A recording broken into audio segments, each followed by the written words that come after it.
Hi everyone, I am विकास शुक्ला, आपका biology educator. आज की क्लास में हम लोग समझेंगे टाइप्स ऑफ न्यूरॉन के बारे में। जी हाँ, types of neuron.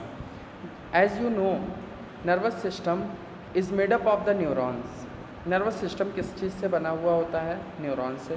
Previous class में हमने न्यूरॉन्स के स्ट्रक्चर्स देखे थे, जहाँ पर हमने समझा था न्यूरॉन्स की जो फिंगर लाइक प्रोजेक्शंस हैं उन्हें हम लोग डेंड्राइट्स कहते हैं। ये डेंड्राइट्स न्यूरोट्रांसमीटर को रिसीव करते हैं। इन्हीं न्यूरोट्रांसमीटर्स के अंदर मैसेजेस प्रेजेंट होते हैं जिनको न्यूरॉन्स डिकोड करती हैं। न्यूरॉन्स का फंक्शन क्या होता है? मैसेज को ट्रांसफ़र करना। क्लियर? तो अब आज हम समझेंगे types of the neurons. Neurons are of 3 types on the basis of their function.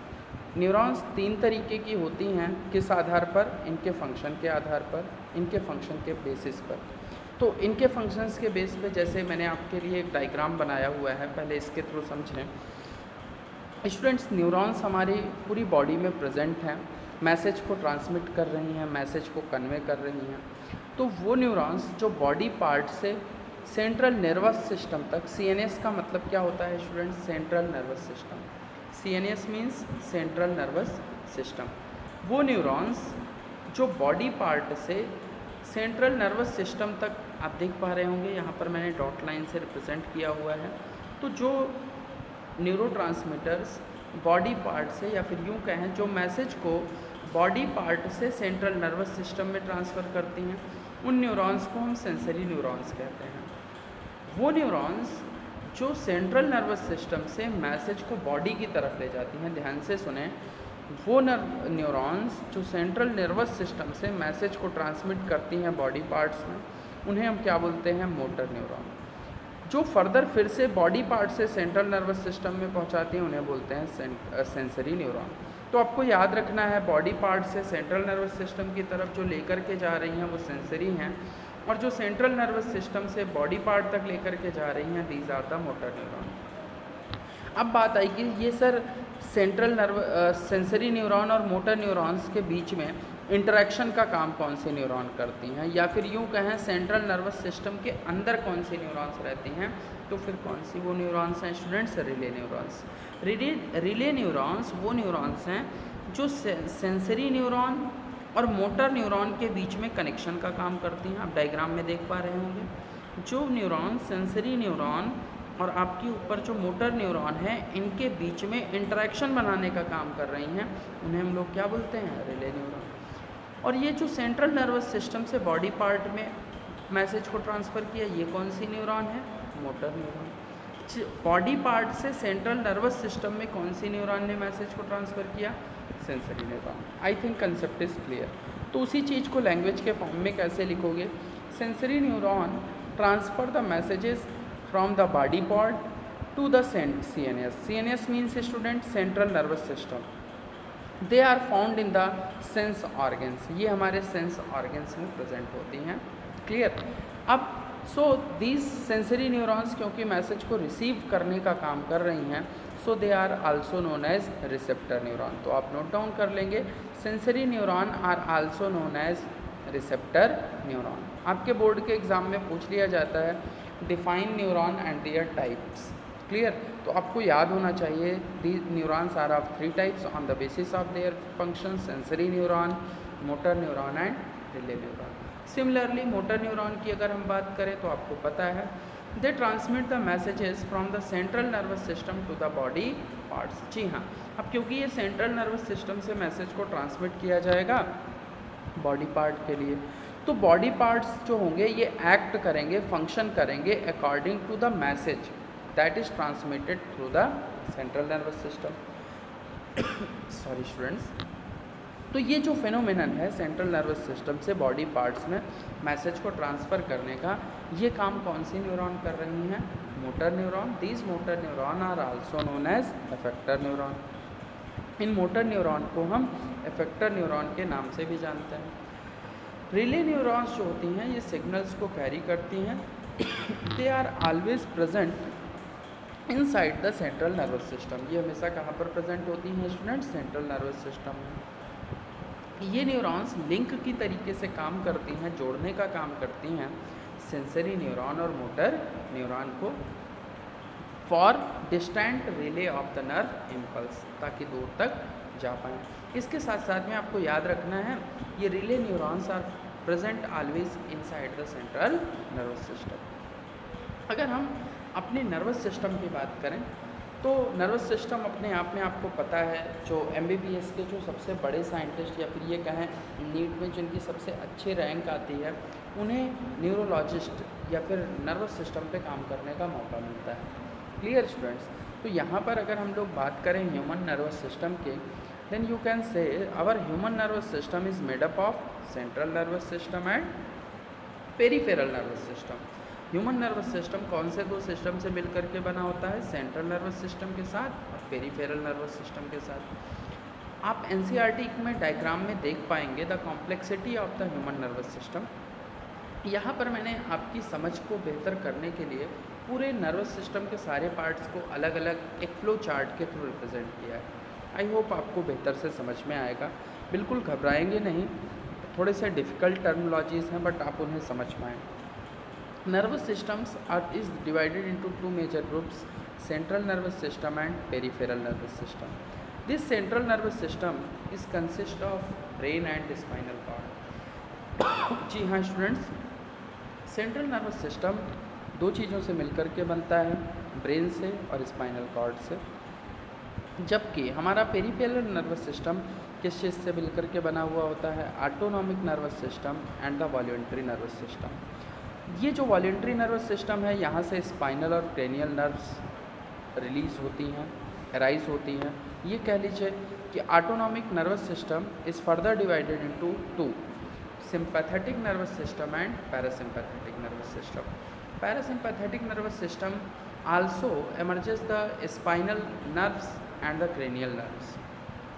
ये जो सिंपैथेटिक नर्वस सिस्टम है ये प्रिपेयर करता है अपनी बॉडी को, हमारी बॉडी को वायलेंट एक्शंस के लिए अगेंस्ट द एमरजेंसी। जैसे कोई भी एमरजेंसी की कंडीशन आ गई, आपकी बॉडी को जो भी रिस्पांस देना है वो रिस्पांस कहाँ से आएगा? सिंपैथेटिक नर्वस सिस्टम से।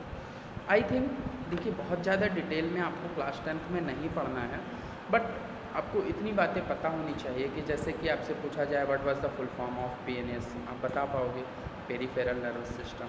अगर आपसे कोई पूछे फुल फॉर्म ऑफ CNS तो आप बता पाएँ सेंट्रल नर्वस सिस्टम। अगर आपसे कोई पूछे नर्वस सिस्टम कौन सी दो चीज़ों से मिलकर बना होता है तो आप इसलिए बता पाएंगे सेंट्रल नर्वस सिस्टम CNS से और PNS यानी कि पेरिफेरल नर्वस सिस्टम से।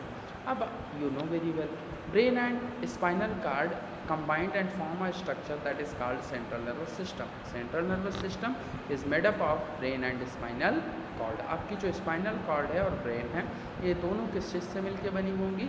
सेंट्रल नर्वस सिस्टम से। क्लियर? आपने सुना होगा, आपको न्यूरॉन्स की खास बात पता होगी। Neurons are the non dividing cells. जी हाँ students, neurons are the non dividing cells. कहने का मतलब न्यूरॉन्स में डिवीज़न की कैपेबिलिटी नहीं होती है, ये डिवीज़न नहीं करती हैं। Is it clear? अब इसी वजह से आपको पता है कैंसर क्या होता है students? Uncontrolled division of cell is called cancer, यानी कि अनकंट्रोल्ड डिवीज़न हो रहा हो सेल्स में, इसको हम लोग क्या बोलते हैं? कैंसर। तो जी हाँ, सिंपल सी बात है, ये जो अनकंट्रोल्ड डिवीज़न ऑफ सेल है जिसे हम कैंसर बोल रहे हैं, क्या कैंसर कभी न्यूरॉन्स में हो सकता है? क्या न्यूरॉन्स की सेल कभी कैंसर का फॉर्मेशन कर पाएंगे? जी नहीं। क्यों? क्योंकि जब ये डिवाइड ही नहीं करती हैं तो ये अनकंट्रोल्ड डिवीज़न भी नहीं कर सकती है। क्लियर? अच्छा, अगर मैं आपसे कहूँ तो आपके मन में आएगा कि हाँ सर, मान लिया आपने कहा न्यूरॉन्स डिवाइड नहीं करती हैं और जो uncontrolled division of the cell है that is called what? That is called cancer. तो क्या हमारी न्यूरॉन्स में जो हमारी नर्व्स हैं वहाँ पर, जो हमारी न्यूरॉन्स या नर्व्स की सेल्स हैं, क्या वहाँ पर कैंसर हो सकता है? तो आप कहोगे नहीं हो सकता सर, जब डिवाइड ही नहीं करती तो तेज से कैसे डिवाइड करेंगे, मतलब कैंसर नहीं हो सकता है। तो सर आपने हम लोगों ने सुना है ब्रेन ट्यूमर, तो ब्रेन में तो ट्यूमर, ब्रेन में न्यूरॉन्स हैं तो वहाँ पर ट्यूमर कैसे हो गया जब न्यूरॉन्स डिवाइड नहीं करती हैं? तो जी हाँ, आप थोड़ा सा सही से समझें। ब्रेन में आपके न्यूरॉन्स प्रेजेंट होती है, न्यूरॉन्स के साथ साथ ग्लियल सेल भी प्रेजेंट होती हैं। ध्यान से सुने, ब्रेन के पास न्यूरॉन्स के साथ साथ ग्लियल सेल भी प्रेजेंट होती है। इसलिए वहाँ पर जो अनकंट्रोल्ड डिवीज़न होता है वो ग्लियल सेल में होता है, जिसे आप कहते हो कैंसर या फिर ब्रेन ट्यूमर, जो कि ग्लियल सेल के अनकंट्रोल्ड डिवीज़न से हो रहा है। वहाँ पर न्यूरॉन नहीं डिवाइड कर रहे हैं। आपने कभी भी किसी बंदे को स्पाइनल कॉर्ड का ट्यूमर होते हुए नहीं सुना होगा। क्यों नहीं सुना? स्पाइनल कॉर्ड में कभी कैंसर क्यों नहीं होता? Because spinal cord is consist of the neurons and neuron does not divide. Neurons does not divide. जब न्यूरॉन्स डिवाइड नहीं करती हैं तो ऑब्वियस सी बात है, स्पाइनल कॉर्ड अगर सिर्फ न्यूरॉन से मिलके बनी है तो क्या स्पाइनल कॉर्ड में कभी कैंसर की स्टेज एग्जिस्ट करेगी? जी नहीं। तो आप रिमेंबर करें ये पॉइंट, ब्रेन में न्यूरॉन्स के साथ साथ ग्लियल सेल भी प्रेजेंट हैं, इसलिए ग्लियल सेल के अनकंट्रोल्ड डिवीज़न से कैंसर होता है, बट स्पाइनल कॉर्ड में कभी भी कैंसर की कंडीशन नहीं होती। पॉइंट क्लियर है स्टूडेंट्स? बस सिर्फ इतना ही आपको यहाँ पर समझना था, और ये आपके इंटरेस्ट के लिए है। एज सच इसका एग्ज़ाम में कोई एज सच अभी के लिए ऑथेंटिकेशन यूज़ नहीं। तो आइए समझते हैं। यहाँ पर आप एक पॉइंट समझ रहे होगे। देखिए, पहले आप इस टेबल को देख पाएँ। यहाँ पर मैंने सिंपैथेटिक नर्वस सिस्टम और पैरासिम्पैथेटिक नर्वस सिस्टम, जो कि आपने यहाँ पर पढ़े हैं, देखिए सिंपैथेटिक नर्वस सिस्टम और पैरासिम्पैथेटिक नर्वस सिस्टम, इनके फंक्शंस को कंपेयर किया है। तो आप यहाँ पर देख पाएंगे सिंपैथेटिक नर्वस सिस्टम और पैरासिम्पैथेटिक नर्वस सिस्टम दोनों इनवॉलेंट्री अपोजिंग इफेक्ट है। इनवॉलेंट्री एक्शंस कहने का मतलब, देखिए दो तरीके के एक्शंस हैं, एक है वॉलेंट्री, दूसरा इनवॉलेंट्री। वॉलेंट्री एक्शंस जहाँ पर हमारी विल पावर काम करती है, इनवॉलेंट्री जहाँ पर हमारी विल पावर काम नहीं करती है। जैसे कि आपसे मैं कहूँ फूड को डाइजेस्ट करना, फूड का जो डाइजेशन होना है ये इनवॉलेंट्री फंक्शन है। आपने अगर फूड को इनटेक कर लिया तो उसे डाइजेस्ट होना ही होना है, उस पर आपका कोई भी कंट्रोल नहीं है। लेकिन अगर मैं कहूँ आपको क्लास से बाहर नहीं निकलना है तो इस पर आपका कंट्रोल है, इस पर आपकी विल पावर है। अगर मैं कहूँ आपको अपनी हार्ट बीट नहीं करनी है तो आप उसे कंट्रोल नहीं कर सकते ना। जी हाँ, बिकॉज हार्ट बीट होना ये कैसा फंक्शन है? इनवॉलेंट्री फंक्शन है। विल पावर, जैसे मैंने कहा आपसे पढ़ाई करना है तो आप पढ़ाई कर सकते हैं ना, बिकॉज यहाँ पर आपकी विल पावर एक्ट कर रही है। तो जहाँ पर हमारी विल पावर, हमारी इच्छा शक्ति काम करती है उसे हम वॉलेंट्री एक्शन कहते हैं। जहाँ पर हमारी इच्छा शक्ति, विल पावर काम नहीं करती है उसे हम इनवॉलेंट्री एक्शंस कहते हैं। यहाँ पर सिंपैथेटिक सिस्टम और पैरासिम्पैथेटिक सिस्टम दोनों के इफेक्ट अपोजिट हैं। जैसे कि आप देखें, सिंपैथेटिक नर्वस सिस्टम क्या कर रहा है? हार्ट बीट को इंक्रीज़ कर रहा है, जबकि parasympathetic nervous system heart beat को डिक्रीज़ कर रहा है, यानी कि हमें रिलैक्स कराने का काम कर रहा है। तो आप याद रखेंगे, both the sympathetic system and parasympathetic system have involuntary, इन पे हमारी विल पावर काम नहीं करती है। अपोजिंग इफेक्ट, यहाँ पर अपोजिंग इफेक्ट क्यों लिखा गया? बिकॉज आप देखें सिंपैथेटिक नर्वस सिस्टम हमारा क्या कर रहा है? हार्ट बीट को बढ़ा रहा है, हार्ट बीट को इंक्रीज़ कर रहा है, जबकि पैरासिम्पैथेटिक डिक्रीज़ कर रहा है। Is it clear? तो आपको याद रखना है, पीडी से याद रखें, पैरासिम्पैथेटिक डिक्रीज़ करता है चीज़ों को। अब यहाँ से समझें, one of the system exert stimulatory effect on an organ, on the other hand other one is inhibitory. कहने का मतलब, सिंपैथेटिक को आप देखें ये स्टिमुलेट करने का काम कर रहा है, एस से याद कर सकते हैं, एस से स्टिमुलेट करेगा। अब एक स्टिमुलेट करेगा तो दूसरा इनहिबिट करेगा। तो ये जो सिंपैथेटिक नर्वस सिस्टम है वो हमेशा स्टिमुलेट करने का काम करेगा, जबकि पैरासिम्पैथेटिक हमेशा क्या करेगा? इनहिबिट करने का काम करेगा। जैसे सिंपैथेटिक नर्वस सिस्टम ने क्या किया? हार्ट बीट को बढ़ा दिया, हार्ट बीट को बढ़ा दिया, तो यहाँ पर जो पैरासिम्पैथेटिक नर्वस सिस्टम है हमारा, इसने क्या किया? हार्ट बीट को डिक्रीज़ करने का काम किया। ये स्टूडेंट बढ़ाने और घटाने, कहने का मतलब हमारी हार्ट बीट 70 to 72 टाइम्स है पर मिनट। तो ये जो 72 टाइम्स भी हार्ट बीट कर रहा है, ये ना तो इससे ज़्यादा होना चाहिए ना इससे कम होना चाहिए। इन दोनों चीज़ में बैलेंस बनाने का काम कौन करते हैं? हमारे सिंपैथेटिक नर्वस सिस्टम और पैरासिम्पैथेटिक नर्वस सिस्टम। कंसेप्ट समझ में आ गया?